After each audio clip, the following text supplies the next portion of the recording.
Welcome, everybody. I'm so glad to see this room is full. And today, I am sure most of you are here because you know something about Ayaan Hirsi Ali. But for those of you who may not, I just want to say what a pleasure it is to have you here, Ayaan. Ayaan was born in Somalia, raised a Muslim. She eventually escaped when she was in her teenage years to the Netherlands, where she literally went from cleaning factories to being elected as a member of parliament. And it has been a remarkable journey that she's going to share with you. And I think for those of you who were just in the session about terrorism and where we are in the world today, one of the things that we heard over and over was we have to battle ideology. Well, that is exactly what we're going to talk about, because all of her story, her journey, is in this book, as well as her other books, Infidel and Nomad and Caged Virgin. She is a New York Times bestseller. And you also were named by Time magazine as one of the most influential people in the world. So Ayaan, with that, I would like to start with your background. As I said, born in Somalia, but boy, that background, even though in those first 16 years, is fascinating and pretty harrowing. So your family was Muslim. Would you say conservative Muslim? I would say when I was born, November 13, 1969, they were regular Muslims. That has now become a meaningless term. Mm-hmm. It's been challenged by all sorts of other isms. But if you would like me to capture my past in one story, I don't know how many of you read Infidel or know about it. It's 365 pages. And I think that the one thing that I would love to share with you is the moment when I came into the Netherlands asking for asylum. And it's unforgettable for me because I walk into what looks like a very clinical space. I've been told by some of my Somali relatives this is how to ask for asylum. And I'm met by a man in uniform. And I'm terrified.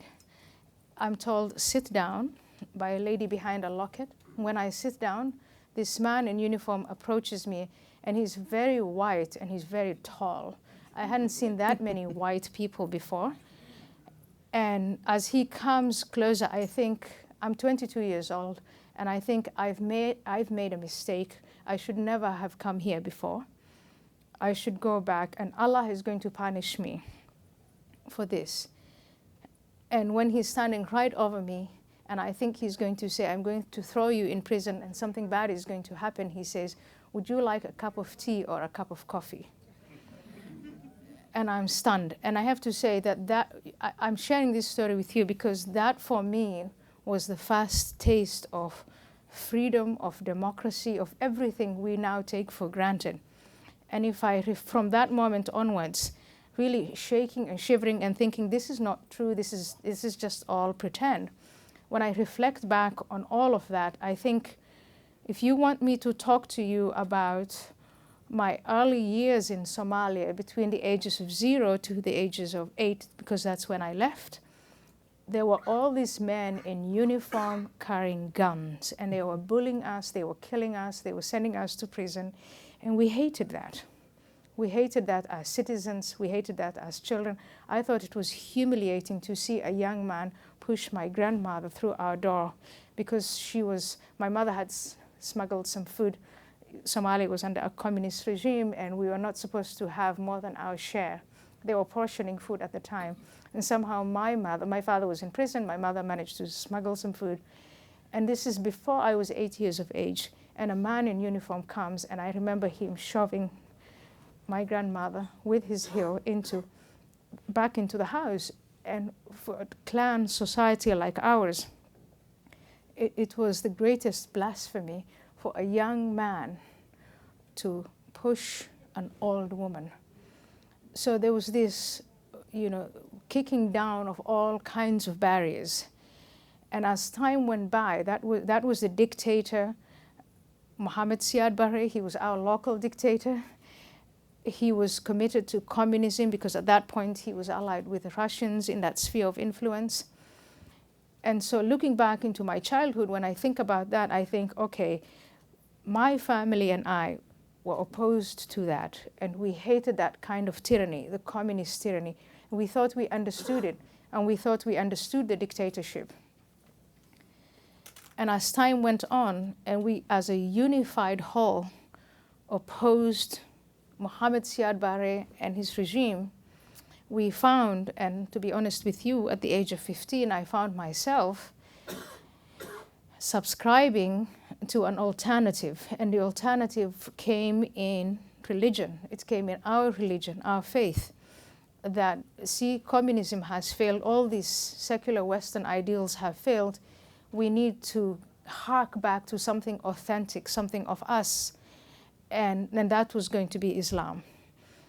And I'm ashamed now in hindsight to say that I subscribed to it, but also to say, because I totally remember, I'm happy to be alive to share that with you, because in a way that is, it's through these shared experiences that we can tell young people that the tyranny of Mohammed Siad Barre was bad and awful. But the answer is not religious tyranny, it's something else. But even as a young child, religion, Islam played a very important part. You were trained, you were taught Islam from the day you were born. Well, right? I'm a Muslim. I was born into a Muslim family, and so I was taught that we have a book, the holy book, the Quran. So I went to Quran school, and I learned to write that. I learned to memorize it in Arabic, even though our national language is Somali. I learned that there was a prophet, the last messenger, and that everything he said we had to emulate and we had to follow in his creed. We had to believe in the last day. We had to pray 5 times a day. Not many of us prayed 5 times a day. You couldn't. Far too hot. But at that point, that is what I was taught. Mm-hmm. And that background is important, Mary, because if you've been raised to believe that these truths are universal, that they are certain, that you can't question them, they are solid as the sky is solid and as the earth is solid. Later on, again, this is all in hindsight, later on when I'm 15 years old and things start to come into my context, what then I don't have is the critical thinking to say, but wait a second, what you're saying is something that I don't agree with. When you say that I have to obey my husband without question, when you say that I have to break my friendships with my Christian friends, Christian girlfriends in my school, when you demand that, instead of saying, that's insane, my teacher says, that's what Muhammad wants you to do. I just do it. So Islam was relevant sort of as a foundational seeding ground for uncritical thinking in a landscape where tyranny and not thinking or the following, unthinkingly following things was. And it was a lifestyle and a culture based on fear. So my faith, even though in the first 15 years of my life, was something I took for granted. So did everyone else around me. I didn't feel in the least oppressed by Islam until I started to think about it well into my 20s and my 30s. So you were saying that because of the tyranny of whoever was, and I know you went from Somalia to Saudi Arabia, you went to Mecca, Yeah. and then to Riyadh, and ultimately wound up in Nairobi, Yeah. in Kenya. Yeah. Via Ethiopia. Via Ethiopia. Yeah. That's right, but not for long, right? Not for long. in For 1 year, Ethiopia. and then we were 10 Yes. years in Kenya. And during those years, it was your mother who really was the religious force, because your father was kind of out there as a political rebel, and at times welcome in countries and at times not. Is that When correct? we were in Saudi Arabia, for us Somalis, from Somalia at that point, this is the late 1970s, Saudi Arabia was a bizarre place. And to be quite honest with you, today, for me, Saudi Arabia is still a bizarre place. Not much has changed there. They've got bigger buildings, shinier buildings, they've got more money, but they're just as bizarre in their system of belief. So my father thought Saudi Arabia is so bizarre. He was really, I think he was driven by the idea that one day he and his colleagues who were in the opposition of Somalia, they could go back and they could retake Somalia and then make it into however they understood democracy. My mother, on the other hand, inside Saudi Arabia, she bought into all of it, and she thought, if I'm just subservient, if I just obey the rules even more fundamentally than the Saudis do, you know what, I have a one-track way to paradise. And she really wanted to make us do. My mother didn't read, she didn't write. When she first left her nomadic life at the age of 18, she went to Aden in Yemen. And then she went to Kuwait as the wife of a man her father picked up for her. She rejected that, but she, in many ways, I think, made her own those what we now describe as radical Islamic principles, and she wanted to impose those on her, or on us. What makes the difference between my father and my father had access to education. He did his college here in the United States of America, and he valued education, and he forced my mother to agree to educating my sister and me, just leaving us in school. My mother's argument was always, if you keep them in school in their teenage years, you're asking for trouble. They're going to talk back. And boy, did we talk back. And are we talking back? So that, I think, is an unintended consequence for my mother and my father of education. But I don't think that my father wanted us to talk back. I think he just wanted us to have an education and still somehow fit into that. That's a very interesting conundrum. Yeah. And then, as you said, at 15, or was it 16, you sort of became radicalized. I don't know if it's even sort of. You joined the Muslim Brotherhood. I joined the Muslim Brotherhood. And what prompted that? What was it about the Brotherhood at that time that worked for you? I think you come to that age, you're 16 years old, you're asking yourself, is this it? You know, we lived in a time and in a context where days were tedious. We didn't have a television at home. We weren't allowed to go to the cinema. Every book I read, every novel I read, every song I listened to, every movie I saw was in great secrecy and, with the greatest possible retribution possible. If I wanted to play with my next door neighbor who wasn't a Muslim, I was beaten by my mother.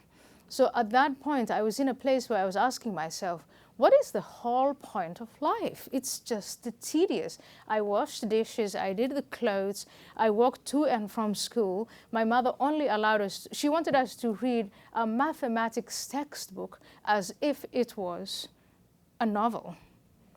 And she could tell the difference between a novel and mathematics because she could see the numbers even though she couldn't read it. Yeah. So I would use a big mathematics textbook or a big atlas, and I would cut out Nancy Drew's, I would cut out these symbols and put them in. That is how I finished novels.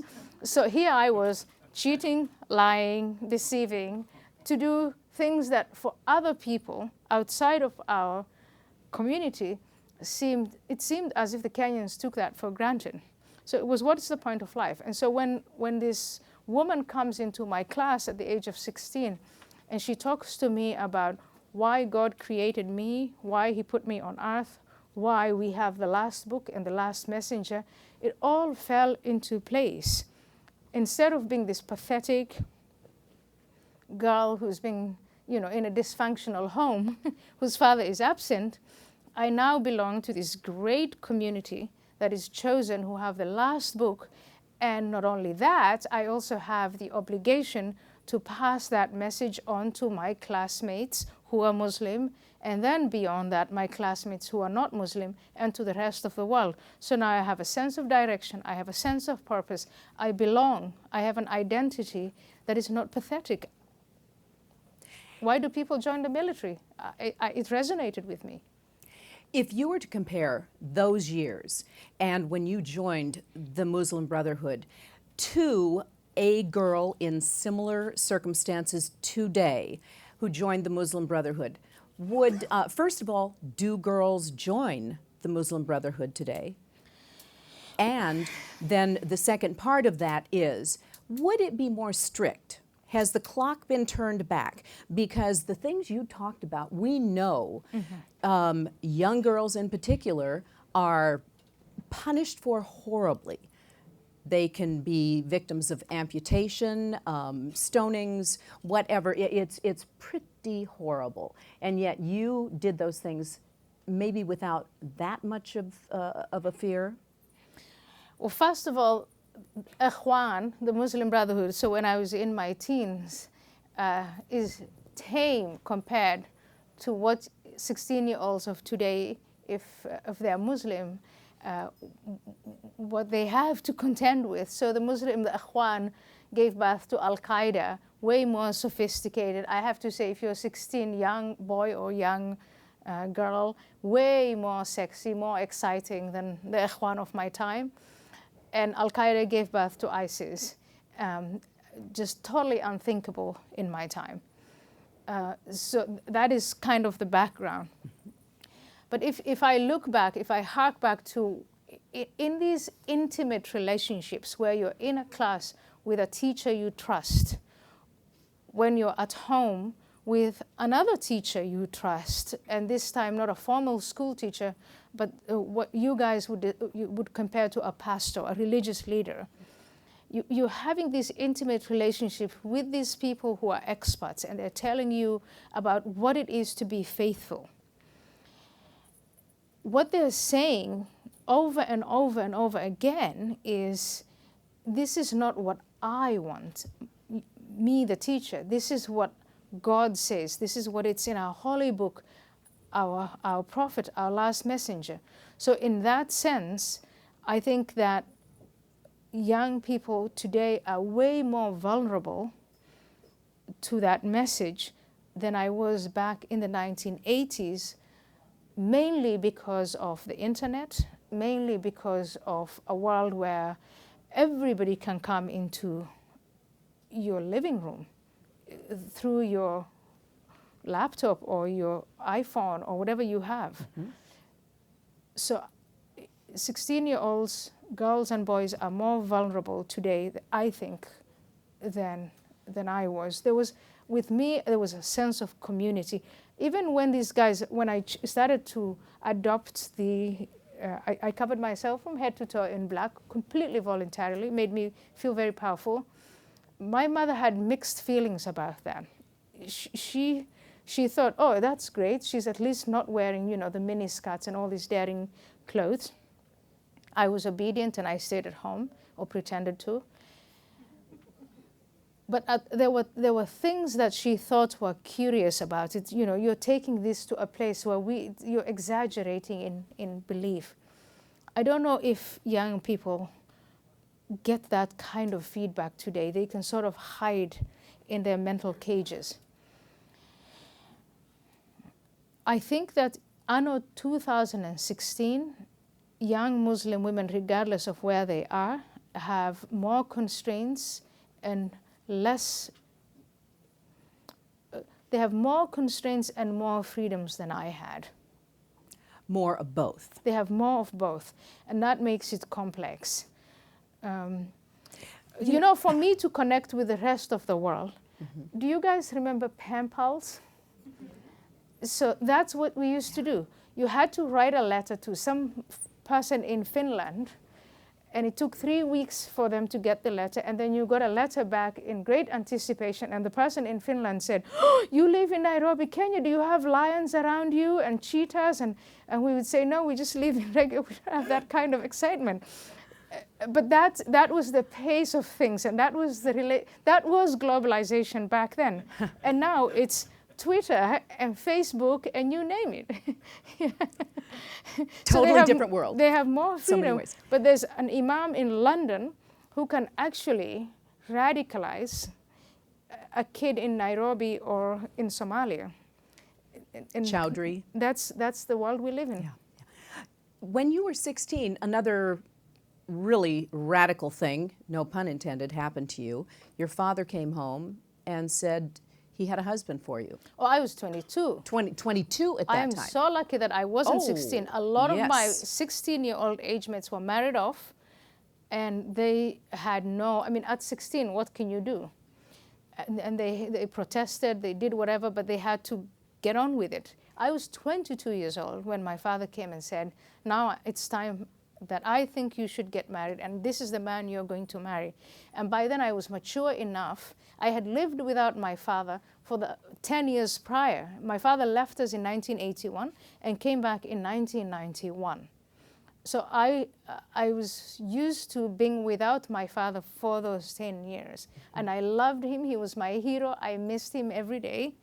But when he made that decision and imposed that marriage on me, I remember thinking with every fiber in me, I'm not going to do it. Somehow I'm going to escape.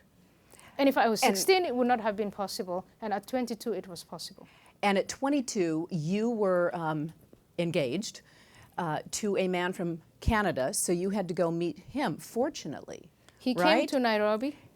And but you were on the train going through Germany, and that was your great escape. I mean, what possessed you? What in your mind triggered that it's now, I'm getting out now? It was I saw a window of opportunity. I was in Germany. A relative of mine was supposed to look after me and my immigration process, sending me from my father's hands, through his hands, to the man that I was supposed to spend the rest of my life with according to that plan. And I discovered that I could go from the Netherlands, I could go from Germany to the Netherlands and ask for asylum. I didn't want to go to the Netherlands particularly. I wanted to go to the UK because in Kenya you speak English, and I thought I want to go to an English-speaking country. But Schengen, I don't know if you're familiar with that, it's the visa system that allowed you to into 5 countries at that point in 1995. And I thought, that is 1992, I want to go to the closest place and then I'll find my way out there. What compelled me to go? I could not fathom. At the age of 22, I had that moment where I could look into the future and see myself the way I saw my mother and all the women around me as I was growing up. And thinking, I just don't want that level of dependence and that level of being a victim of circumstance. And it was a moment in which I could either take my own life into my own hands, for better or worse, shape my own destiny, or go in the mold of tradition. And I opted to get out, and I've got to confess to you, I'm not sorry. We're not sorry either, Ayaan. Thank you. Yeah. So you wind up with this immigration officer who terrifies you in Amsterdam, and that is transformative. Yeah. And it was in the Netherlands that you really realized what a Western lifestyle was all about, a culture in which you could think freely and do as you wanted. How long did it take you to actually process and come to love and appreciate the freedom that you suddenly had? I think that moment of being confronted with that man in uniform was not some kind of, oh, now I get it and everything falls into place. Mm-hmm. It was just, it was a moment that triggered, with that sense of fear and mystery, it triggered a series of questions that I had been trying not to ask myself in the few years before that. And one of, I think, the most important questions was, how is it possible that these infidels, because that's, honestly, that was my prejudice, as is the prejudice of everyone who comes where I come from, in this small country, 6 feet under sea level. You know, Holland is a very small place, and I was in an asylum seekers center with people from Afghanistan, from Iran, from Somalia, from everywhere in North Africa, from Zaire, which now is called the Congo, or whatever, they have not figured out what to call it. So people were from Black Africa, they were from Arab North Africa, they were from the Middle East, they were everywhere. And many of us, maybe most of us, 90% of us, the former Yugoslavia, 90% of us were Muslim. So we had the last book, we had the last prophet, we were the chosen people, we were wonderful and pure and circumcised, and yet here we were begging for alms. If you were raised with any sense of pride, as I was, here we were begging for alms in this infidel house, and their house was peaceful and stable, and quite excitingly, men and women intermingled with no problems at all. I came in the summer, July, in the summer of 1992, and I saw women in tank tops and in shorts and in miniskirts, and men in shorts, and the buses didn't collide, there was no chaos, nothing of interest happened. I even tried it out. I pulled off my hairscarf and I walked from the bungalow where I was staying to some of the central offices, and nothing of interest happened. The man I saw on the way didn't show any interest to me. And when I went back and I asked my Somali asylum seekers mates why, they told me, oh, but they're not real men. They're not real men. They're not real men. These are not real men, and that's why they're not. But where they're real men, it would be of a different kind. So that's the kind of culture I came from. Mm-hmm. And of course, I didn't think the explanation, they're not real men, I didn't think that that was satisfactory. It was. I can't imagine why. Well, they also had a military. They everything. I mean, such little things as the streets being clean, your pavement being clean, the space that you share with other public people, you feeling the trouble to clean that. I found that this was a fascinating, for me, with my background, it was fascinating, and I wanted to know everything about it. And I signed up 2.5 years into my stay in the Netherlands. I signed up for political science. I took political science because that was what my father took. And I think that I wouldn't advise kids today to sign up for political science because I don't know what kind of job you would do with it. I would say, take it as a hobby. But for me, it was enlightening. My son just graduated from Stanford with a political science degree, and you know him, Ayaan. Yeah. He's jobless. No, he does have a job. Yeah. Excuse me. I'm jobless. Now, you obviously were a good student, and you obviously had no end to your curiosity and thought. The realization that you could examine your religion, that you could do that and look at Christians or other people of other religions who could examine theirs without any death threat, no danger posed to them, was a real eye-opener too, I presume. I think I didn't start when I went in 1995. That's the year I started my Pol Sci class in 1995. And it didn't start with, I want to understand Islam, or I want to understand what is right or wrong with religions. It simply started with, like all other students, what is it that they require me of this semester? The basics. And when I saw the stacks and stacks of books, I thought, God, how am I going to read this? And the books, and over time, so this is 1995, and I was there until 2000, and over time in my years of study, I want to say what really captured my attention, and the professors who maintained my attention, were those professors who were teaching me how to think, not what to think. So they would say, read 100 pages or 300 pages or 20 pages. It didn't matter that much.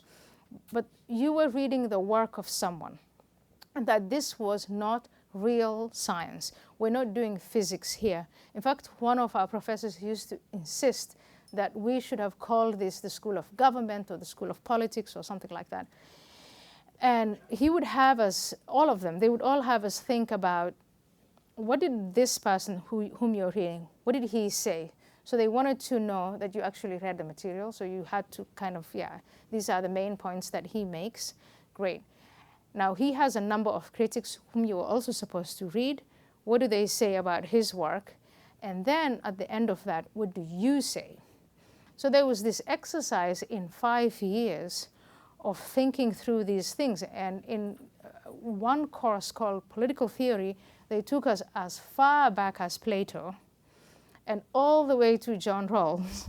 I don't know if you remember John Rawls. He's not as memorable as Plato. But that's what they did with us. And I graduate September of 2000. And now I have to look for a job. And nobody is interested in Plato. So the first job I find, nobody's interested in political theory. They all know it. It's this wonderful, wealthy, comfortable, rich country. What do you want? Equal, everything great. I loved the Netherlands. I love the Netherlands. I can't find a job. So as I go through everything, I start applying to GlaxoSmithKline. It's one of the places I apply to. They actually take me, and I become one of those people they send into sales to go to doctors' offices and interfere with their daily routine and tell them, will you buy this medicine and will you buy that medicine? And so they trained me in how to do that. And there I'm standing stiff with embarrassment, trying to sell to a doctor, you've got to buy this kit instead of that kit, and the kit you've been using already from the rivals, Pfizer and so on, horrible, this is the best kit. And you have these doctors, and one of them throws me out, and one of them says, slams the door. What happens to salespeople? And I think, oh my goodness, is this what I got a degree for? I feel so bad. And 3 months later, HIV. They talked about HIV once, and I thought, yeah, you got to sell it because there's so many people dying. And they were like, you are not doing HIV, you're doing asthma. Stay out of it. So I quit. And then I applied for a job with a think tank, the Social Democratic Party. All my professors, except 2 of them, were of the members of the Social Democratic Party. So I joined that think tank, and they give me the job, and I start my job at the think tank the week before 9/11/2001. And what would they like me to think about? Guess, immigration. Because it seems as if this is the first wave of immigration into Europe that we are now reading in the newspapers, but obviously it was way back. There were lots and lots of immigrants who had not assimilated.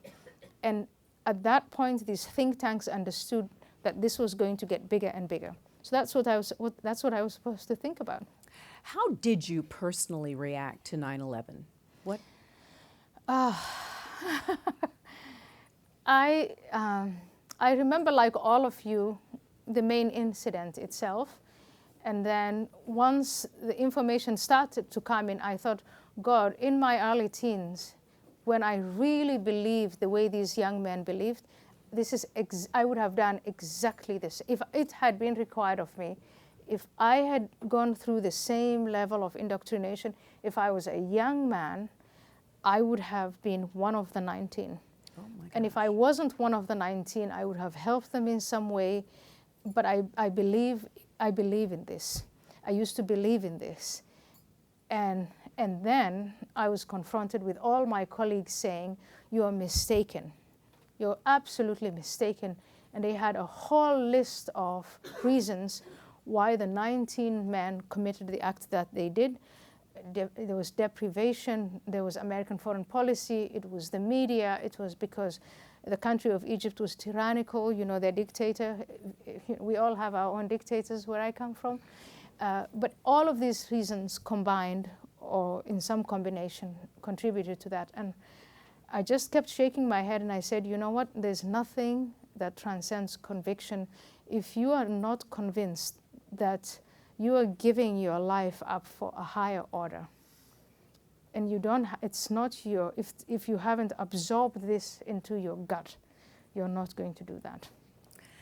And Now, by the way, I maintain that. I don't think it was poverty or any of these other supporting reasons. which is what I'm checking the time here. I want to move on to this evolution of your thinking to the point where not only have you told your personal story in great detail in Infidel and Nomad, but you last year published this book, Yeah. Heretic, which is your ideas for the Reformation of Islam. Yeah. And this is something that takes a great deal of courage to put out because you had renounced Islam. There have been many threats on your life, continue to be. But this is such a radical idea to reform a religion, and yet it's been done before. How did you come by your 5 tenets of Islam that you feel need to be changed, and how did you go about? Because you have categorized something that a lot of us Westerners are totally confused by because it's so complex in the Muslim world, the Sunnis, the Shia, that tribal or clan system and that warfare is something that's really complex. But you have simplified it into 3 types of Muslims: Medina, Mecca, and modifying Muslims. I'd like you to just kind of explain the evolution of that and let's start with the 3 types of Muslims. Well, I think you come to it conceptually if you want to make, and we all understand universally, that you have to understand that there is a distinction between, on the one hand, the doctrine, the set of beliefs, and on the other hand, the believers. So once upon a time, I was a believer. I've got all sorts of, family members, friends, relationships with believers. I care about the human being. And I think that every individual, Muslim or not Muslim, is endowed with reason and is capable of choice and is capable of responsibility for his choices and understands that choices have consequences. So if you take the human agent and you put the human agent on one side and you take the doctrine and you put it on the other side, I think the doctrine is actually not that complex. You can go to the library. The Quran is a very small book. The Hadith is really, the Greek, what we've inherited from the Greeks is way bigger than what we're going to find in the Hadith. So Islamic doctrine is really not as complex as we make it out to be. If you take the human agent, you have to ask yourself, and you have to ask the human agent, what is it that you want? And at first, around the time of 9/11, after we had one terrorist attack, after the terrorist attack, the response that I was getting from many Muslims, I quickly reached the conclusion, well, this is not going, Islam can't be reformed. It's too rigid. If you're a good person, just leave it. And I think it was intellectually a lazy position to go to, because individuals don't just leave things. They don't leave their traditions. They don't just leave their parents and their communities. They want to hold onto something within that they think is valuable. So the more I started to converse with Muslims, and the more in the background that I started to see what was happening in Muslim majority countries, the biggest event of which is what we now call the Arab Spring, is that you see that more and more agents, human beings, are saying, I'm a Muslim. I think there's something of value in Islam, but I don't want Sharia law. I don't want Islamic law. I don't want to mix Islam with politics. I found that for me, that was a seed of optimism. It gave me hope. And the more I conversed with American Muslims, European Muslims that I know, and over the internet, Muslims in Egypt, in Saudi Arabia, in Iran, and beyond, the more I thought, yeah, well, look, they come to their conclusion, and that's as legitimate as I come to my conclusion. When my conscience is set up against Muhammad's commands, I choose my conscience. But that need not be someone else's conclusion. And then there's the doctrine. And I think in trying to evaluate the doctrine, you have to then say, if we, me the ex-Muslim, and all of us who are non-Muslim, and the Muslims who want to maintain something of value in their tradition, if we have to find a middle ground, then something has to change. And what is it about Islamic doctrine that has to change? And to answer that question, you have to answer the question of what is it that, who are the Muslim agents who are exploiting Islam as a tool for political power and for hegemonic power. So you first have to identify them, and you'll find them in places like the network of clergymen of Saudi Arabia. They're in Iran, they have a lot of money, and they've worked this philosophy through. They organize in various ways. But what is it, if you think through, what is it that they are telling their audiences? What are they telling the congregation? It is, do not question the Quran and its contents. It's the true word of God. I think that has to change. As a modern human being of the 21st century, you can't simply just rely on one book as a source of knowledge. And uncritically, they're telling them, Muhammad cannot be questioned, he can only be emulated. Muhammad can be emulated when he says, be charitable to the orphans. But when he says, kill the infidels, and when he has this doctrine of beheadings and misogyny and kill the gays, then he can't be emulated. So you have to discuss that set of Muhammad and Quran as one, in which I don't care to change the historic figure and the historic book, but they should be seen in their historic context. There is, in their doctrine, as they appeal to their congregation, there's enormous emphasis on life after death. And I want to argue that, in fact, life before death is far more important. And you know it. You don't know what's going to happen after death. Nobody's come back from it. But life before death is more important than life after death. And that is something we can universally agree on. And you can have your eccentricity about thinking that you'll come alive afterwards, after you die. Number three, this group, the agents of the, Islamic doctrine in what I think is bad and bigoted, is they want to apply Sharia law. There's this system of law that's been around for a long time in that part of the world, and it comes and it goes. But wherever it's applied, it hasn't led to anything prosperous. It only leads back to darkness. You come out of it, you go back into darkness if you come out of it. There's a concept called commanding right and forbidding wrong, where you employ one believer against another believer to keep everyone in the narrow and the straight. And then finally, there's jihad. You have to, as a Muslim, especially as a Muslim male, within that doctrine, you are obligated to wage war against the non-Muslim. So these are 5 key aspects within Islam that need to change. And so when I use the term reform, I mean change. And if you and I want to challenge the Wahhabis of Saudi Arabia, these are the 5 key points that we need to challenge them on. And why? When they invoke the Prophet and the Quran, they always invoke Medina. This other group of agents of these Muslims who really want to be Muslim, loyal to their tradition, I want to say you can't be all of that if you just maintain Mecca and remove Mecca out of that. But then they run up against the Wahhabis. And if you want to have across the table a discussion with the Wahhabis, you've got to persuade them to get these 5 aspects off the table. And how realistic is that? Because the numbers you're talking about around the world, and I think you say that 3% of Muslims are extremists, and yet, or the Medina Muslims, yeah. And yet that is millions of people. That is millions of people. Over 1 billion and by the way, Muslims that in is the a world. rhetorical statement. Yeah. I say if, as Edward Said,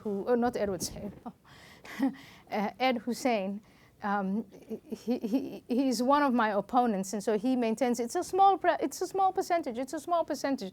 And when we say, well, how small is the percentage? He says it's 3%, And we think, okay, 3% of 1.6 billion, how much is that? So it's quite a lot of people. And so even if you say it's 1%, and I think it's way more, I think it's way, way more, it really doesn't matter what the numbers are. Your question is, how realistic is it that this group of Medina Muslims who are pushing for Sharia and jihad and commanding right and forbidding wrong and advertising life after death as being better than life before death and saying, let's just glue ourselves on one book and one man,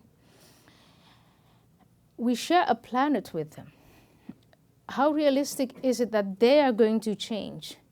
Well, they will keep challenging us, and they'll keep challenging us, and they'll keep challenging us. Unfortunately, there's a growing number of Muslims within the House of Islam who are challenging them, and in some way, I would say, who are sort of laying the foundations for some kind of theological change, separation of powers, separation of religion from politics. But I'm not sure that's enough. I think if this group continues to challenge not only Muslims, but non-Muslims across the globe, as they're doing, with violence, the only thing that's going to stop them is convincing force more than that they are putting in place. And I'm not a politician, I'm not in office, I'm actually not advocating violence. But I don't think it's a good strategy on their part to keep pushing the boundaries as they are. You know, your husband and historian and economist Neil Ferguson said very, very adroitly yesterday that we are seeing the forces of extremist Islam growing and the clock being turned back. I mean, when Arab Spring took place and we saw all of the young people tweeting and Instagramming, and that is how the word got out to bring everybody into Tahrir Square, it seemed like there was a new freedom on the horizon. And then the Muslim Brotherhood and Mohammed Morsi came in and took over. And even under Sisi, there seems to be a shift back. Women don't have the same freedoms that they had. We saw that in the Iranian Revolution. We've seen people try to fight for that, fight for the freedoms that they had. But the clock is constantly being turned back in one country after another. Why is that allowed to happen when it is just the 3% that have such loud voices? And are they putting everybody in fear? Well, first of all, I think, that, again, like I said, the 3% is rhetorical. I think it's much bigger. It's way bigger. If you divide the Medina Muslims into those who are using force and those who are using other means, economic pressure, diplomatic pressure, journalistic pressure, stigmatization, there are very many ways of pressuring, I mean, parent-child relationship, many ways of pressuring human beings into falling in line. So it's not, the 3% again is just, it's a way of saying to Ed Hussein, listen, even if you were right, this is not what you're saying. Listen, I work with women, mainly women, who are risking their lives. They're risking their careers, they're risking their families, their children, everything, to bring about this change, to sort of fight it off. You may have seen in Iran now that women are, the headscarf is going like this. You know, when was this a protest? It is a protest in Iran. You paint your nails. You wear a pair of jeans. Men and women mix. So young men are also fighting alongside young women. In Saudi Arabia, there's this man, Raif Badawi. He's about to be executed, and we're all sitting here enjoying our freedoms. And I really would like us to rally and start sort of a hashtag of, boycott Saudi Arabia unless they free this young man. Individuals are fighting back. Bangladesh, day after day, you read about a blogger or a free thinker who's hacked to death. Same in Pakistan. If you look at what's going on inside Muslim majority countries, you see extremely brave individuals fighting the odds to for freedom and to shed this monster. Do you remember the story of Sinbad the Sailor? This monster's been around their necks for centuries, and they're struggling to shake that off. I wish from here we could help them. But what we are seeing even more dramatically is that that monster is now after us. Radical Islam is in Europe, it's in Australia, it's in the United States of America. And how do we fight that and at the same time maintain our civil liberties? Let me ask you, you mentioned Saudi Arabia, and as of the last week or weeks, we know that the 30-year-old prince, who has a lot of power now, is talking about changing the economy, bringing modernity to Saudi Arabia. How can he, as a ruler whose family has supported, purportedly, terrorism for years, Wahhabism, allowed the imams to do what they do and keep people suppressed, how can it work for him to try to change the culture in Saudi Arabia without having an overwhelming support from the imams around the area? He has the luxury of believing in magic and of being a prince. And in that part of the world, people actually believe in magic. There's a law in Saudi Arabia that sorcerers are to be executed. That gives you the extent of how much magic they believe in. Obviously, these kinds of changes, structural, societal changes, economic changes, don't happen overnight. And we've got to see whether he really means it. But we've seen a number of leaders from that part of the world, and in particular Saudi Arabia, who understand that for their society, for them to remain in power, and for their society to remain a key player in the global economy and in global politics, that they have to make these structural changes. In Saudi Arabia, they keep running against a wall called the Wahhabi clergymen. Now, I don't know how much you know of Saudi history, but there's this marriage between the Wahhabis and the Al Sauds. And those Al Sauds are more worldly than the Wahhabis. I will believe the prince when he sends a divorce note to the Wahhabis. The only way that they're credible, you want to take the Sauds, it's really when they divorce the Wahhabi establishment. Yeah. Let me ask you this then. How can Westerners help confront or help change Islam, help the Reformation take place? Is that something we can even step into without causing even more antipathy? I don't think it's about Westerners causing antipathy. I think, 20 years ago, if you asked me this question, we would have been talking about charity, maybe try and help through all kinds of NGOs, this and that and the other. These countries that are struggling with fanaticism, etc. But today, I think it is not only about, what is happening within their world and how can we help them. It is how can we survive this? That is the critical question. I think this room is full, not because the majority of the people here feel charitable toward the House of Islam, but I think everybody sitting here is asking themselves, how can we survive this? 1/5 of humanity is roiled by this. And Westerners think this used to happen 500 years ago. They talk about the 30 Years' War, the 80 Years' War.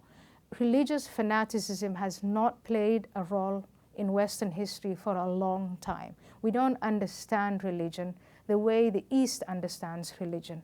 And people in this room are here not because we feel charitable toward these other countries, but because we're thinking, how can we survive this? How can Europe survive this? When is it going to happen there? What does this mean for national security? What does it mean for my daughter? What does it mean for, if I'm gay, or for my relatives who are gay? What does it mean for religious freedom? What does it mean for all the fundamental freedoms that we believe in? That's why you're here. And because I know we're running out of time, Ayaan, you established your own foundation, the AHA Foundation. You truly have been and are recognized as a human rights activist, in particular as it pertains to women. We haven't even had time to get into honor crimes, which are far more prevalent around the world and right here in the United States. In fact, if you could just give us the statistics of what happens here in the States briefly, because again, we've got just a few minutes. But let's talk about honor crimes. That means honor killings, fathers, parents who will douse their daughters with acid for looking the wrong way at a boy, or looking at a boy, period, to running over. I mean, we've heard of these incidents, but how common is it here in the States? Well, I think here's what you do. When you read the newspapers and when you read about something like Mary is describing, a father actually kills his own daughter in cold blood, or a father colludes with a husband to kill his daughter, or brothers and cousins. You can imagine a number of men plotting to kill a young, vulnerable woman who is of their blood. You read about these things and you think that happens in Pakistan, it happens in Afghanistan, in Egypt, in Jordan, and so on. But this is the Milken Global Conference, understand that we are a globalizing world and that large numbers of people from those parts of the country come here. And they don't shed their culture and their religion and their way of life at the airport through security control or at the border. People carry these things with them for a long time. So yes, there are girls and women here in the United States of America, in California, in Texas, all over the East Coast, in Florida, they are subjected to the same level of family control. The family cares about their honor, and they invoke religion, and they invoke culture, and they invoke their ancestors to say, you can't get out of the house, you can't wear makeup, you can't do this, you can't have a boyfriend, you can't finish your school. And it's those girls who think of themselves and who think that they're assimilated, who think, I'm now American, and I'm going to invoke my rights in America. They're the ones who get hurt. They're the ones who get killed. They're the ones who come to the AHA Foundation. So those are the girls that we deal with. Why do I focus on girls? I think we should focus on all people. Like I said, we should embrace Muslims, especially peace-loving Muslims, citizens just like all of us. But for those Muslims, for anybody from any different culture who comes in and uses culture and religion as a tool to harm fellow human beings, they violate our Constitution. And our message is, in America, on our soil, our Constitution protects these girls and women. And we try and empower the girls and the women. We educate law enforcement. We educate women's shelters. We educate you, the elite, to tell you this is happening here and it shouldn't happen more, because the more you tolerate it, the more we become like Europe. And that's basically what we do. Well, I tell you, you have almost, when you wrote your first book, you were like a voice in the darkness, alone. And for that, you have paid a heavy price. But there finally are people who are coming out, agreeing with you openly, aren't afraid to speak about this. And there seems to be a much louder voice now, so it is resonating. So that ideology hopefully can change. Hopefully we can understand it better. And it's thanks to you being so courageous, Ayaan. We so appreciate you sharing your ideas with us here. And if there's something, what can we do to help AHA? Of course, you can help us. Please fund us. There's my consultant, executive director, sitting right there. Please, please fund us. But here's what I'd like to leave you with. We are in an election cycle that to all of us is how do I describe that? An aberration or a horror? Okay, in Mary's words, an aberration or horror, quite sketchy. And so in this election cycle, people like me, and I've been talking about Islamic law, I've been talking about what is done to Muslim women, the horrors that are done to Muslim women, to religious minorities, to homosexuals in the name of Islam. What would really wound me would be for people like Donald Trump to take advantage of my work and pervert it to suit their agendas.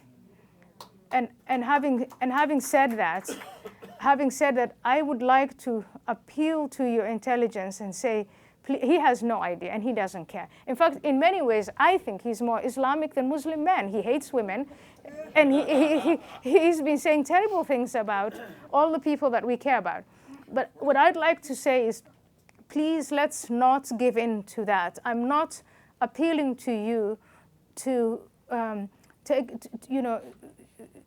hate Muslims. I think one way to love Muslims is to condemn Islamic law without hating Muslims. I don't like the word Islamophobia, so I'm not going to use it.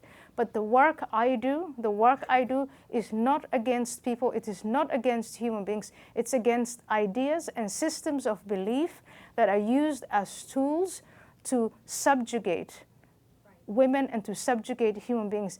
And if you ask me, how can you help? I think beyond funding and all that, it is to understand that. It's to understand that. And I hope in America we can understand that, because unlike many European nations, America is built on an idea, and it is the idea of human freedom, individual freedom. And that is what attracts me to America. And you can read a whole lot more. She has written about all of this in great detail, has done a lot of research. The book is remarkable, and I think you can get it in the pavilion. I saw it. Anyway, thank you, Ayaan, very much. Thank you for being here. Thank you very much.